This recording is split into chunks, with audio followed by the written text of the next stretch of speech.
Hi, YouTube. It's Kyle Kittleson, the host here at Med Circle. Happy Thursday, November 17th to you. We are in the month of November, which is Men's Mental Health Awareness Month. Now, full disclosure, I feel like every month there's about 13,000 observations and holidays that we're observing. So I will say that it's always a good time to talk about mental health. We don't need a special day to talk about it.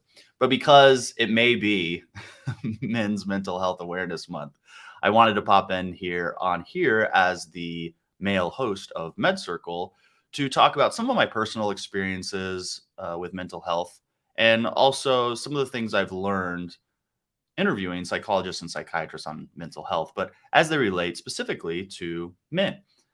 I want to read a definition here of toxic masculinity. I'm sure you've heard the phrase toxic masculinity.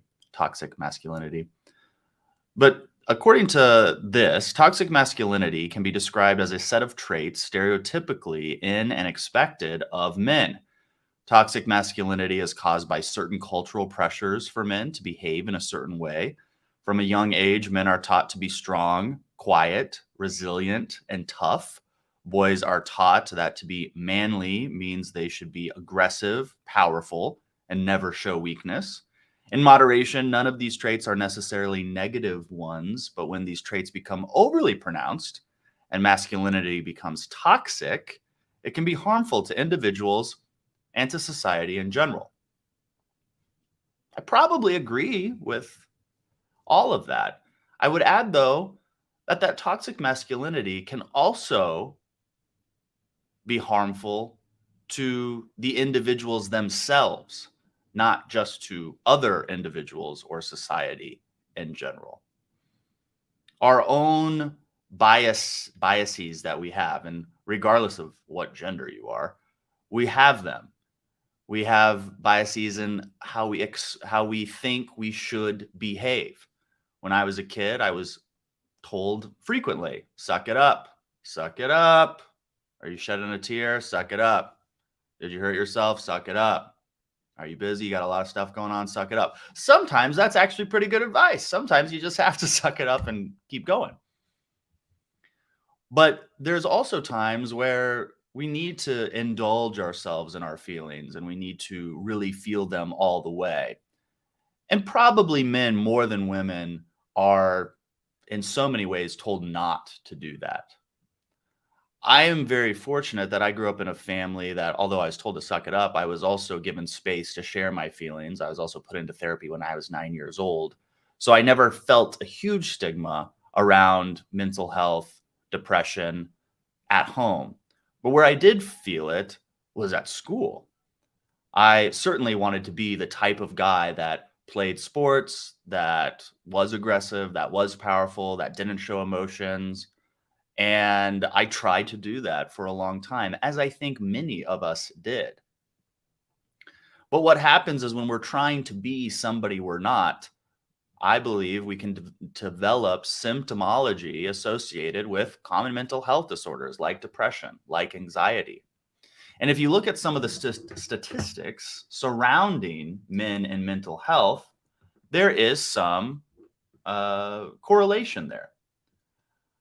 Now, I am, trigger warning, going to be talking about suicidal ideation and suicide. According to Mental Health America, more than 4 times as many men as women die by suicide in the United States. For example, in 2010, and this was more than a decade ago, but in 2010, a total of 38,000 Americans died by suicide, and more than 3/4, nearly 80% of those suicides were men. I'm not a doctor, I'm not an expert, but I can imagine that men in so many ways feel like they are not allowed to be sad or depressed or anxious. And if they do feel that way, they are certainly not allowed to discuss it or admit it, let alone go to a therapist. The stigma there is very, very real. I can tell you in my interactions with MedCircle viewers that the vast majority of them are women. And the reason I think that is because women have been given more permission than men, and I'm generalizing here, more permission than men to feel, to speak about their feelings, and we're told that it's okay to feel and speak about their feelings. If you agree or disagree with this, I would love to hear your comments in the comment section of this video. Bridget, I think, has a comment she'd love to pull up. Can we see that comment, Bridget? Big V says, thank you for talking about men's mental health. It's great to see it's finally got some traction this year, being more open about it. Of course.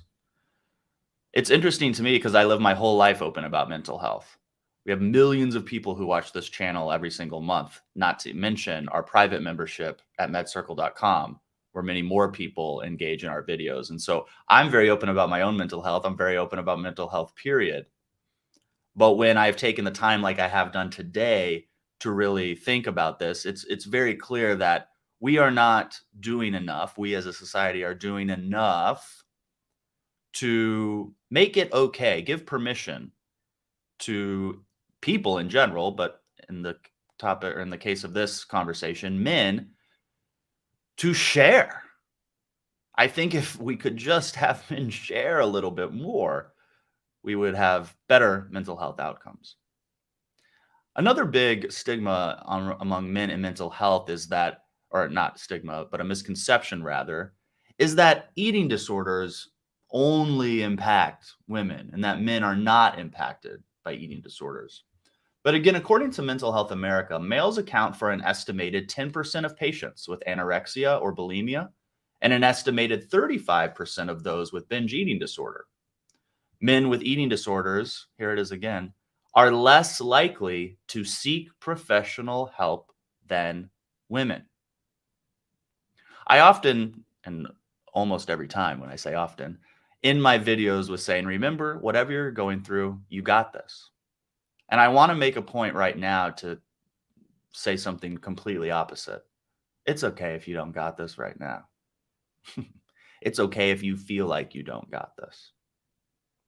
And if you're feeling like you don't got this, it's also okay to go get help. And maybe that's from a professional, but maybe it's also from a friend or a family member. It is certainly a gift to receive help, but it is just as much as a gift to give someone the opportunity to help you. Your friends, your family, they want to help. And you can help them a little bit by letting them in those times that you need that support. I know it's tough to ask for help for all of us, but especially men when it comes to mental health. And so all of us today, let's make a pact. I'll do it. I'll do it as well. We all know a man somewhere. Let's check in on that guy today. Let's just check in. Just say, was thinking about you, wondering how you are doing. It's one of the most common questions people ask, but 98% of the time, it is asked with no intent behind it. And it's the question of, how are you? The teller at the bank asked me that. The customer service rep on the phone asked me that, but they don't care, or I don't think they do. But when my friend calls me and says, hey, I was thinking about you today, and I just wanted to check in and see how you were doing, that matters. And asking that question can mean the difference. And you may never know if asking that question meant the difference for that person, but it still gives an opportunity to open up that communication. I'm reminded of a story by Kevin Hines. Kevin Hines is one of the few people who have jumped off the Golden Gate Bridge and survived. And he told me that when he was on a bus riding to the Golden Gate Bridge with every intention to jump off, he said, if anybody would have stopped me and asked me how I was doing, he was in tears. If anybody had said, hey, Are you okay? Do you need help? How are you? You look upset. What's wrong? He said, I would have told them, I need help. Take me to the hospital. But he couldn't do it. He needed somebody in that moment to see him and engage with him, and nobody did. So ask somebody today how they are doing. It might just be that life-saving question they needed to hear. And remember, whatever you're going through, it does get better, and you do got this.